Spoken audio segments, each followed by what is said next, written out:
तुम्हाला असं वाटलं असं की बिस्किटचे पुढे पडलेले काय आहे, मला 2-3 जणांनी प्रश्न विचारला. परंतु आजच्या दिनाचं औचित्य असं आहे की आपल्या शाळेबद्दल नेहमी मदतीसाठी तत्पर असणारे रोहन भाऊ लोखंडे यांचा आज वाढदिवस आहे.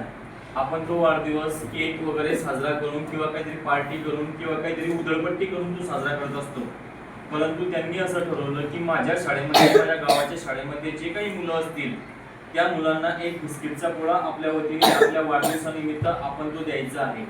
कोणत्याही प्रकारचा वायफळ खर्च न करता ते सत्कर्मी लागले पाहिजे आणि एवढ्या तुमच्या मुलांचा शुभ संदेश, शुभेच्छांचा त्यांच्यापर्यंत पोहोचला पाहिजे, म्हणून त्यांनी तुमच्यासाठी एक बिस्किटचे पुढे आणलेले बिस्किट आणलेले आहे. समजलं का? तर आता रोहन भाऊ या ठिकाणी नाहीये, त्यांचे मित्र आहेत निवृत्ती शेळके आणि दीपक मातळे, तुमच्याच गावचे आहेत, तुम्ही त्यांना ओळखतात. तर मी आपल्या शाळेचे सन्माननीय प्रदीप भाऊ यांना विनंती करेन की की तुमचा वाढदिवस आपण या ठिकाणी त्यांचे मित्र यांना पुष्पगुच्छ देऊन तो साजरा करूया. पुष्पगुच्छ आपल्याकडचा आणायचा आहे, समजलं? ओके.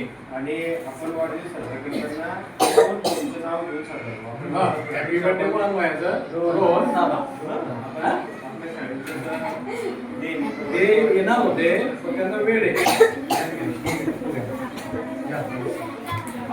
1 2 3 स्टार्ट.